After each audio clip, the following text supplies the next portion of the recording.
अस्सलाम वालेकुम गाइस, क्या हाल हैं आपके। आई होप आप सब ठीक होंगे। और आज का जो हमारा हिस्ट्री ऑफ यूएसए के अंदर टॉपिक है that is articles of confederation. Articles of confederation से पहले मैं आपको रिक्वेस्ट ये है कि अगर आपको मेरे लेक्चर समझ आ रहे हैं तो काइंडली मेरा चैनल भी सब्सक्राइब कर दें।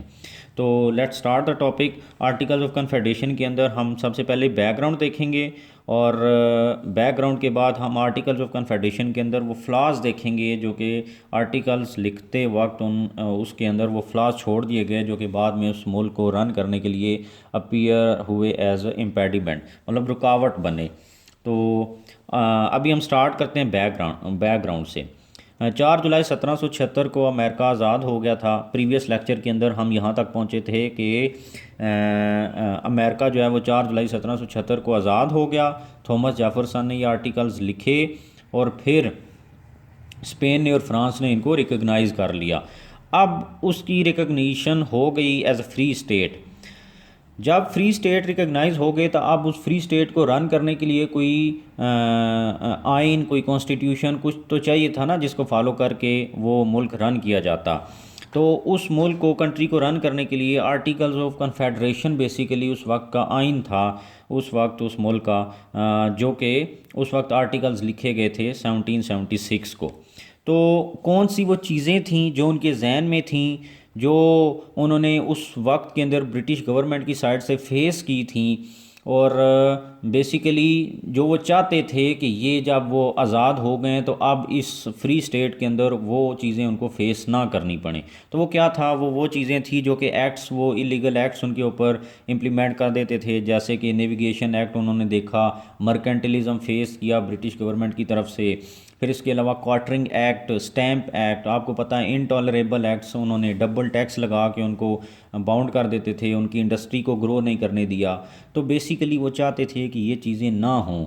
तो ये चीज़ें उनके जहन में थीं कि इन चीज़ों को से सारे they wanted to get rid of these things, ताकि अब जो उनकी फ्री स्टेट मिली है उसके अंदर वो उनको कोई परसिक्यूट ना कर सके। तो उन्होंने बेसिकली परसिक्यूशन फेस की थी, एट्रोसिटीज़ फेस की थी ब्रिटिश गवर्नमेंट की तरफ से। तो इन चीज़ों से बचने के लिए उन्होंने आर्टिकल्स ऑफ कन्फेडरेशन लिखे। बट आर्टिकल्स ऑफ कन्फेडरेशन के अंदर उन्होंने बहुत सारी चीज़ें ऐसी कर दी जो कि उस मुल्क को रन करने में इम्पेडिमेंट्स के तौर पर अपीयर हुई। तो वो कौन सी चीज़ें थी flaws in articles of confederation? तो उसमें क्या था, नंबर 1, नो स्ट्रॉन्ग लेजिस्लेचर। उन्होंने कोई सेंट्रल स्ट्रॉन्ग लेजिस्लेचर बनाने नहीं दिया। जैसे पाकिस्तान है, पाकिस्तान के 4 सूबे हैं और एक सेंट्रल लेजिस्लेचर है जिसको हम नेशनल असम्बली कहते हैं। तो उन्होंने क्या किया कि उस नो स्ट्रॉन्ग लेजिस्लेचर, कोई स्ट्रॉन्ग लेजिस्लेचर नहीं बनने दिया, बल्कि क्या हुआ, each state was like a country. Her state के पास इतनी पावर थी, इतना अटोनमस था, इतनी इंडिपेंडेंट स्टेट्स थी कि वो एक कंट्री की तरह थी। दूसरी तरफ each state had veto power, her state के पास वीटो पावर थी। ठीक है।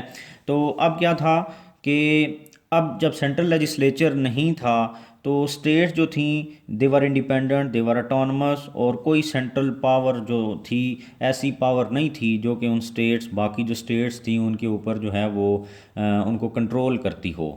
और फिर क्या था, वीटो पावर जो थी, उन्होंने वीटो पावर ने मज़ीद उन स्टेट्स को इतना ज़्यादा अटोनमस बना दिया कि अगर दरमियान में कोई भी लॉ मेकिंग करनी है, कोई ऐसी बात है जब स्टेट से वो किया जाएगा, कंसेंसस बनाना चाहेंगे, तो अगर किसी स्टेट के हक़ में वो अच्छी चीज़ नहीं है तो वो उसको वीटो कर देगी और वो लेजिस्लेशन नहीं हो पाएगी। तो इस वजह से उन्होंने क्या किया, और ये क्यों हुआ, क्योंकि जो एक्ट्स जो थे ब्रिटिश गवर्नमेंट ब्रिटेन पार्लियामेंट के अंदर पास करके कॉलोनीज़ के ऊपर इम्प्लीमेंट कर देती थी। तो बेसिकली ये लोग उस चीज़ से खौफज़दा थे कि ऐसा ना हो कि कोई ऐसी सेंट्रल गवर्नमेंट बन जाए ब्रिटिश गवर्नमेंट की तरह, जो कि फिर सेंट्रल लेजिस्लेचर के अंदर लेजिस्लेशन करके उसके बाद स्टेट्स के ऊपर वो लॉ जो है वो थोपना शुरू कर दे और हम आज़ाद हो के भी आज़ाद ना हो सकें। तो उनके जहन के अंदर ये चीज़ थी जिसकी वजह से उन्होंने स्ट्रॉन्ग लेजिस्लेचर नहीं बनने दिया सेंट्रल।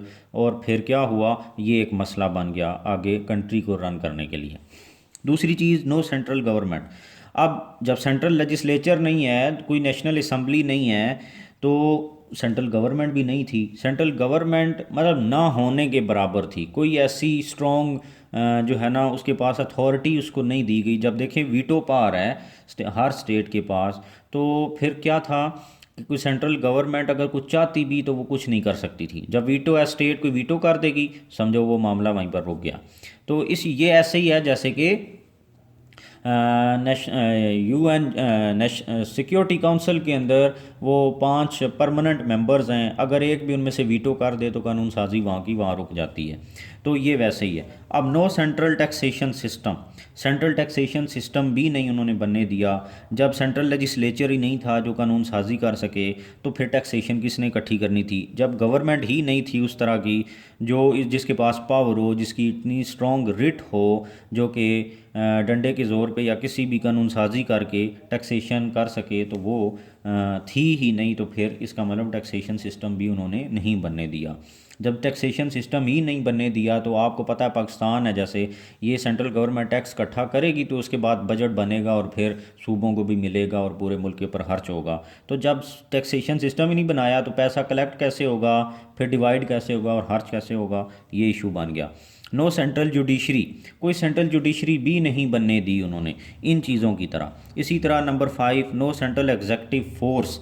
देखें जब लेजिस्लेचर नहीं है, गवर्नमेंट नहीं है, गवर्नमेंट होती तो वो कोई एग्जेक्टिव फोर्स बनाती ना, कोई आर्मी बनाती, या जैसे पुलिस है, इस्लामाबाद पुलिस अलग है, पंजाब पुलिस अलग है, सिंध की अलग है, तो इसी तरीके से कोई फोर्स बना सकती वो गवर्नमेंट, सेंट्रल गवर्नमेंट, जिसकी वजह बाद वो अपनी रिट जो है वो इस्टेब्लिश करती, ताकि वो अपने जो उसने कानून साजी बना की हुई है या जो लॉ एंड ऑर्डर को इन्फोर्स करती। तो जब सेंट्रल गवर्नमेंट नहीं है, लेजिस्लेचर नहीं है, तो उन्होंने फोर्स भी इसी वजह से इस्टेब्लिश नहीं होने दी।